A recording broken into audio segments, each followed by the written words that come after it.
La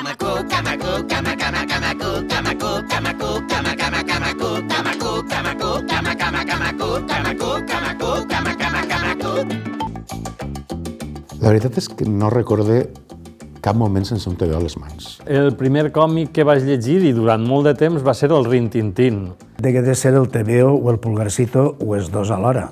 Crec que el Tres Sebens va ser el primer i després ja el Cavall Fort. El primer còmic es deia El Globo i era de mon pare. Mon pare tenia una col·lecció de còmics molt gran. A mi m'agradaven molt els dibuixos i vaig flipar quan vaig trobar aquells còmics. Pues d'aquesta època, TVO, Roberto Alcázar i Pedrín, Jaimito, Pumbi, en fi, tots aquests. El primer còmic que a mi em va fer feliç va ser el Pumbi. Era molt divertit, aquell gat. A mi era un gat molt entranyable. Jo Mafalda és l'imatge o el record més gran que tinc de llevar-lo a la meva germana.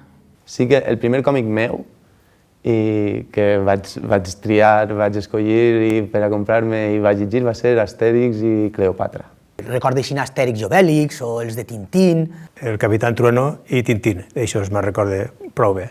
El Guerrero de l'Antifàs. Qui més?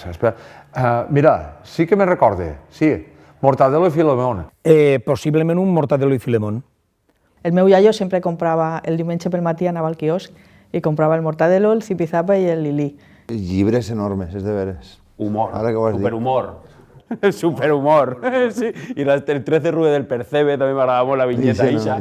Jo sempre llegia el primer de tot, l'última pàgina, que era aquella casa tan curiosa, amb personatges tan estrambòtics i tan ben pensats. Formen part de la meva infantesa. Sense dubte va ser el meu primer contacte amb la lectura. I després ja, gràcies al meu germà, vaig entrar en els Spidermans, Patrulla X... Però, evidentment, tots els còmics que jo llegia eren tots en castellà, sempre en castellà. El primer que jo recordo va ser de Camacuc. I bueno, evidentment, jo crec que l'amor cap a la lectura o cap a el que són els còmics i tal va ser gràcies a Camacuc. I per tant va ser la descoberta d'un nou món, perquè fins a aquell moment també allà al sud era molt poc freqüent trobar còmics en valencià. Llegir és un plaer, és coneixement, és endinsar-se en un món de sensacions que te fan créixer com a persona, no? És capaç d'emocionar-te, de fer-te plorar, de fer-te riure, Sí, perquè la lectura és un finestrot al món. I a més també es dona la possibilitat de cosir les ales a la imaginació. Neteja i cuida i espavila el cervell. Que t'ajuda a eixir de la monotonia o de la situació diària, no? I ja és eixir-se'n del dia a dia i entrar en un univers nou. Possiblement l'única finestra a la imaginació, a la fantasia, a l'aprenentatge també, per què no, estaven els còmics. No hi havia res que te poguera fer imaginar o crear un món diferent al que tenies davant dels ulls. No teníem maquinetes ni teníem res que ens ho mostrara, per tant, era la lectura. I m'encantava, vaig descobrir com un univers que em fascinava. Entendre altres sentiments, l'empatia, posar-te en la pell d'altres personatges... La lectura és tot un món que ha d'estar a l'abast de tothom i que ens ha de permetre poder avançar com a societat. Què seria de la cultura sense la lectura? No te dic que siga tan important com l'alimentació, no? Com el menjar, perquè si tu pots viure sense llegir, no? De fet, els gossos no llegen, però nosaltres som humans. Si tenim sentit com a espècie, és per la cultura, i per tant llegir és el primer pas. Quan més sabem nosaltres, més lliures podem ser. És fonamental, no? I forma part de la nostra educació com a persones, no? Camacuc, per a mi, és això que diguem denominació d'origen. No són historietes que s'han publicat en altre lloc, en altre idioma i fas una adaptació, una traducció a través d'una agència. No. Tots els còmics que se publiquen en Camacuc estan escrits i dibuixats expressament per al Camacuc. És una revista eminentment feta ací, per a la gent d'ací i per la gent d'ací. Creat per nosaltres, per a nosaltres, que millor que això no és el consum de proximitat. Encara que també poden llegir en Catalunya, en Andorra i en les Illes Balears i Pitiuses. I Camacuc ens fa sentir esa veu pròpia en la resta del món. No hi ha perill que sent un punt de vista d'àmbit local, que podríem entendre, és totalment universal i obert. En casa tenim el mateix o millor que fora. Estem molt acostumbrats que el millor sempre és de fora. Crec que és millor treballar en personatges d'ací.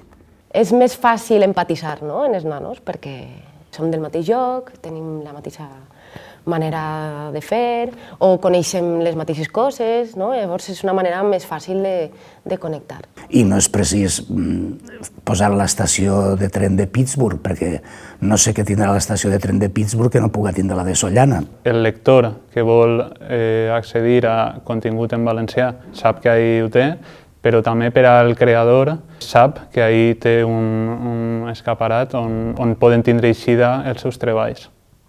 Que una revista com el Camacuc estiga apostant de forma ferma per la gent d'aquí, jo crec que és fonamental per a formar gent. Estar combinant gent que porta molts anys amb gent que comença i ajudar una miqueta a que comencen a fer carrera, no? Necessitem espais com Camacuc per a poder-nos expressar. Un altaveu, no?, que jo crec que d'altra manera hauria sigut molt difícil que molta gent haguera conegut tant els personatges com els autors. Són espais que són necessaris per a difondre la música, la cultura, la llengua. Apostar o donar suport a Camacuc és apostar pel nostre talent. Una manera també de protegir la fauna autòctona, de dibuixants de còmics, que no és un ofici senzill, precisament. Tenint bones històries i tenint una bona literatura, Camacuc tindrà un pes específic i una gran estatura cultural. Xiques i xiquetes que llegiu el Camacuc. Heu de seguir llegint el Camacuc. Per què? Perquè està escrit en la vostra llengua i perquè, a més, és divertit. Perquè amb ell arribareu a llocs increïblement interessants. Que les històries són per això, per imaginar-les, per somiar-les i per gaudir. I que això Camacuc ho crea en el seu univers. Estan dient coses divertides, coses que poden fer que un altre món siga possible. Camacuc és una revista per a xiquetes i xiquets que educa en valors i és que és tan important, no?, per a salvar este món. Obriu les pàgines i veureu com hi ha personatges que són divertidíssims i que vos mostraran un món ple d'aventures i de fantasia. Camacuc és un gran personatge. Si t'agafes de la mà de Camacuc, si t'agafes de la mà de Camacuc, no saps on podràs arribar.